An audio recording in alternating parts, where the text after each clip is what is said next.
Hello everyone, welcome to my YouTube channel CTET coaching से।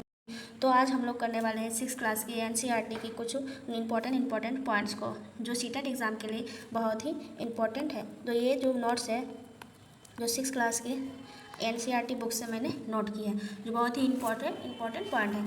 तो चलिए आज पॉलिटी 6 क्लास के एनसीईआरटी के कुछ नोट्स को देखते हैं, कुछ पॉइंट को। तो विविध समाज का मतलब क्या होता है? विविध समाज का मतलब क्या होता है? जिसमें भाषा, धर्म, संस्कृति और विभिन्नताएं हैं और समानताएं पाई जाती है। जिसमें भाषा भी विभिन्न प्रकार के, धर्म भी विभिन्न प्रकार के, संस्कृति भी विभिन्न प्रकार है, परंतु संस्कृति में विभिन्नताएं और समानताएं पाई जाती है। विभिन्नताएं तो है पर इसमें कुछ समानताएं भी होती हैं। इसी को कहा जाता है विविध समाज, जिसमें विभिन्नताएं भी है और समानताएं भी है। विभिन्नताएं भी हैं और समानताएं भी हैं, इसको क्या कहा जाता है? विविध समाज कहा जाता है। जिसमें अलग अलग भाषा, धर्म, संस्कृति के लोग रहते हैं पर सब में विभिन्नताएं तो है। धर्म, जाति, भाषा, संस्कृति की विभिन्नताएं तो है पर हम लोगों में क्या है? समानता भी है। तो इसको ही कहा जाता है विविध समाज। और इसका जो जीता जागता हमारा भारत देश है इसका उदाहरण है। उसके बाद देखते हैं डिस्कवरी ऑफ इंडिया। जो डिस्कवरी ऑफ इंडिया है ये पंडित जवाहरलाल नेहरू द्वारा लिखा गया है। डिस्कवरी ऑफ इंडिया, विविधता में एकता वाला कॉन्सेप्ट इसी बुक में दिया गया है। डिस्कवरी ऑफ इंडिया में क्या कहा गया है? विविधता में एकता वाला कॉन्सेप्ट दिया गया है। और ये जो डिस्कवरी ऑफ इंडिया लिखा है इसको किसने लिखा है? तो जवाहरलाल नेहरू ने लिखा है। ये सब पॉइंट जो है ना बहुत ही इंपॉर्टेंट पॉइंट है, आपको सीधा अपने फेयर कॉपी में उतारना है। क्योंकि आपको बुक अगर नहीं पढ़ पाते तो ये सारे पॉइंट भी पढ़ लीजिएगा तो सीटेट एग्ज़ाम आसानी से क्लियर हो जाएगा।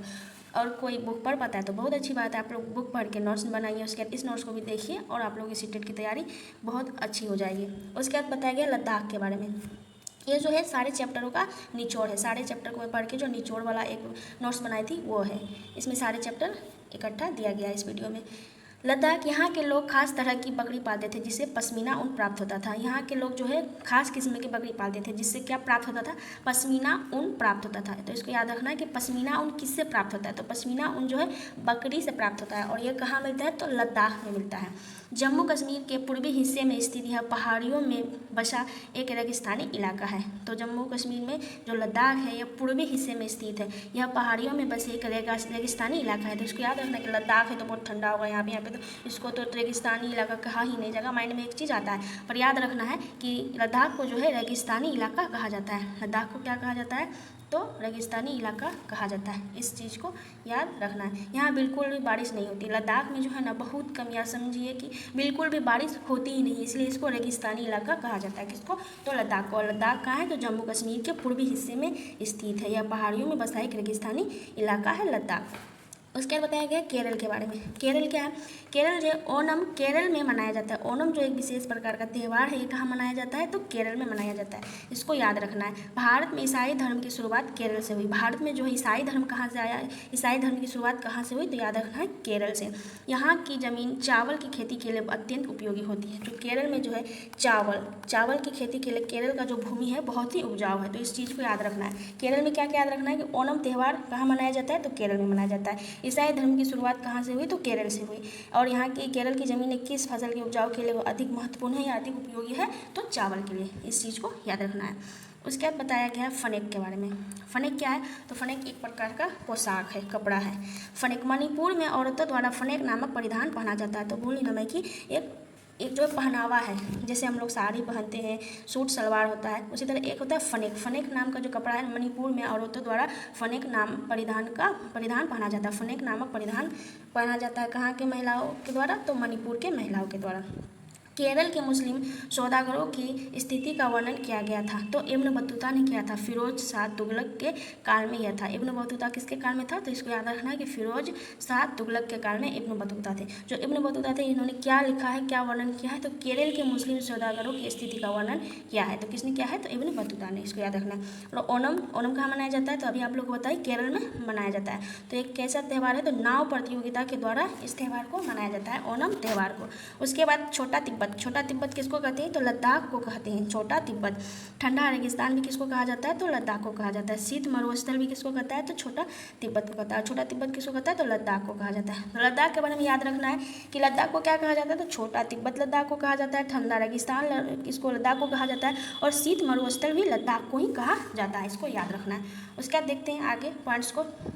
भारत में ईसाई धर्म की धर्म का श्रेय जो है संत थॉमस को जाता है। भारत में जो ईसाई धर्म लाने का श्रेय किसको जाता है, तो संत थॉमस को जाता है। भारत की खोज किताब किसने लिखी, तो जवाहरलाल नेहरू ने लिखी। इसको मैं ऊपर भी बताई कि भारत की खोज डिस्कवरी ऑफ इंडिया के राइटर कौन है, तो जवाहरलाल नेहरू है। इसी बुक में उन्होंने क्या दिया था, तो विविधता में एकता वाला कॉन्सेप्ट दिया था। रीडिस्कवरी ऑफ इंडिया के लेखक कौन है, तो मेघनाथ देसाई है। इसको भी याद, डिस्कवरी ऑफ इंडिया तो सबको याद रहता है, पर रीडिस्कवरी ऑफ इंडिया किसने लिखा है, तो सीटे में अगर पूछ लिया जाए कि रीडिस्कवरी ऑफ इंडिया के लेखक कौन है, तो मेघनाथ देसाई है। द लाइस चैंट के लेखक कौन है, तो पाउली सेनगुप्ता। जो पॉलिटी के बुक में दिया होगा समीर 1 और समीर 2 की कहानी जो पेपर बेचता है, वो जो कहानी दिया हुआ है द लाइस चैंट के लेखक कौन है, तो पाउली सेनगुप्ता। तो कहानी जो दिया गया वो भी लिखा है किसने, समीर 1 और समीर 2 की कहानी, तो पाउली सेनगुप्ता ने। इसको याद रखना है।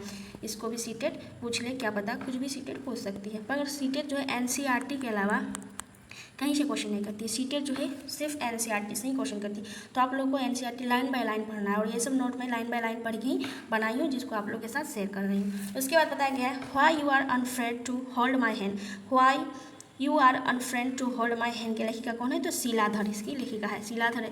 विकलांगता में लिखा गया ये जो बुक है why you are unfriend to hold my hand, तो ये जो है विकलांगता पे लिखा गया पुस्तक है, जिसकी लेखिका कौन है, तो शीलाधर है। इसको याद रखना है। सत्य के साथ मेरा प्रयोग, तो महात्मा गांधी द्वारा लिखा गया। सत्य के साथ मेरा प्रयोग किसने लिखा है, तो महात्मा गांधी जी ने लिखा है। तिब्बत का स्थानीय ग्रंथ क्या है, तो केसर सागा। तिब्बत की जो स्थानीय ग्रंथ क्या है या राष्ट्रीय ग्रंथ क्या है, तो उसका नाम है केसर सागा। इसको याद रखना है। उसके बाद अगले पॉइंट्स को देखते हैं। सतत विकास लक्ष्य किस संस्था द्वारा जारी किया गया था, तो संयुक्त राष्ट्र संघ द्वारा जारी किया गया था। तो इसको बुक में दिया गया है, इसके बारे में उल्लेख मिलता है कि सतत विकास लक्ष्य किस संस्था द्वारा जारी किया गया था, तो संयुक्त राष्ट्र संघ द्वारा जारी किया गया था। उसके बाद मध्याह्न भोजन योजना। मध्याह्न भोजन योजना के बारे में सबसे पहले तमिलनाडु ने यह जो योजना है शुरू किया था। मध्याह्न भोजन योजना सबसे पहले तमिलनाडु में ही स्टार्ट हुआ था। तो याद रखना है, जो स्कूल में दोपहर का भोजन दिया जाता है उसको क्या कहा जाता है, मध्याह्न भोजन योजना। और यह जो शुरू करने वाला सबसे पहला राज्य कौन है, तो तमिलनाडु है। इसको याद रखना है। इससे क्वेश्चन भी पूछा गया है सीटेट में। उसके बाद दूसरे पॉइंट्स को देखते हैं। अमेरिकन सिविल राइट्स मूवमेंट कब आरंभ हुआ था, तो अमेरिकन सिविल राइट्स मूवमेंट जो आरंभ हुआ था 1 दिसंबर 1955 को हुआ था। तो इसको याद रखना कि अमेरिका में सिविल राइट्स मूवमेंट कब प्रारंभ हुआ था, तो 1 दिसंबर 1955 को प्रारंभ हुआ था। उसके बाद आर्टिकल 15 के बारे में, अनुच्छेद 15 के बारे में बताया गया है। प्रत्येक नागरिक को सभी सार्वजनिक स्थानों का उपयोग का अधिकार है। यह बताया गया है अनुच्छेद 15 में कि प्रत्येक नागरिक को सभी सार्वजनिक स्थानों का उपयोग कर सकता है। सार्वजनिक स्थान मतलब क्या होता है, मंदिर, मस्जिद, पानी पीने की जगह, या फिर कहीं गुरुद्वारा में लंगर लगा है, सरकार द्वारा जो भी पहल होता है, या फिर धार्मिक लोगों द्वारा या फिर समाज के लोगों द्वारा जो सार्वजनिक जो स्थलों का उपयोग है वो कर सकता है कोई भी आदमी। वो किस में बताया गया है, तो अनुच्छेद 15 में। उसके बाद है जन औषधि मेडिकल स्टोर के बारे में। जन औषधि मेडिकल स्टोर क्या है, तो केंद्रीय सरकार द्वारा यह आरंभ किया गया। इसका उद्देश्य क्या है, किसका उद्देश्य, जन औषधि मेडिकल स्टोर का उद्देश्य क्या है, तो जेनेरिक नाम वाली दवाइयों को सस्ते दामों में उपलब्ध कराना। जो जेनेरिक नाम का दवाई है इसको सस्ते दाम में उपलब्ध कराएगा, इसका उद्देश्य जन औषधि मेडिकल स्टोर का। और ये इसका आरंभ किसने किया था, तो केंद्रीय सरकार ने इसका आरंभ किया था। उसके बाद बताया गया है भारत विश्व में दवाइयाँ निर्मित करने वाले देश में कितनेवें स्थान में है, तो तीसरा स्थान में, थर्ड स्थान में है। जो भारत है विश्व में दवाई उत्पादन के क्षेत्र में आता है, थर्ड नंबर में। उसके दूसरे पॉइंट्स को देखते हैं पोषाहार स्तर के बारे में। पोषाहार स्तर और जीवन स्तर को ऊंचा करना तथा लोक स्वास्थ्य का सुधार करना राज्य का कर्तव्य है। जो क्या है, पोषाहार स्तर, जीवन स्तर को ऊंचा करना, लोक स्वास्थ्य का सुधार करना राज्य का कर्तव्य है। किसका कर्तव्य है, सब राज्य का कर्तव्य है। संविधान के किस हिस्से में यह घोषणा की गई है, तो यह घोषणा की गई है राज्य के नीति निर्देशक के अंतर्गत, राज्य का नीति निर्देशक। और राज्य का नीति निर्देशक तत्व कहाँ से लिया गया है, तो आयरलैंड से लिया गया है। इसको भी याद रखना है। विश्व में प्रमुख धर्मों की संख्या कितनी है, तो 8 है। विश्व में तो विभिन्न प्रकार के धर्म है, और देखा जाए तो प्रमुख धर्म सिर्फ 8 प्रकार के हैं। उसके बाद डॉक्टर भीमराव अंबेडकर वकील बनने के लिए कहाँ गए थे, तो ये इन्होंने जो अपना वकीली का डिग्री प्राप्त किया था, तो यह करने के लिए ये इंग्लैंड गए थे। और ये जो थे महार जाति में इनका जन्म हुआ था, और इन्होंने बाद में जो है बौद्ध धर्म को भी अपना लिया है। तो भीमराव अंबेडकर के बारे में यही याद रखना है कि इन्होंने जो वकील की पढ़ाई कहाँ से की है, तो इंग्लैंड से की थी। और इनका जन्म जो हुआ था किस जाति में, महार जाति में हुआ था, और इन्होंने बाद में बौद्ध धर्म को अपना लिया था। उसके बाद देखते हैं राज्यपाल के बारे में बताया गया है थोड़ा सा। राज्यपाल क्या नियुक्ति केंद्र सरकार द्वारा करता है। राज्यपाल की नियुक्ति कौन करता है? तो केंद्र सरकार द्वारा राज्यपाल की नियुक्ति होती है। राज्य का प्रथम नागरिक कौन होता है? राज्यपाल। राज्य का प्रथम नागरिक कौन होता है? तो राज्यपाल। और अगर पूछा जाए कि देश का प्रथम नागरिक कौन होता है? तो राष्ट्रपति। और पूछा जाए राज्य का प्रथम नागरिक कौन है? तो राज्यपाल। उसके बाद राज्य का प्रमुख राज्यपाल होता है। राज्य का प्रमुख क्या कौन होता है? तो राज्यपाल ही होता है।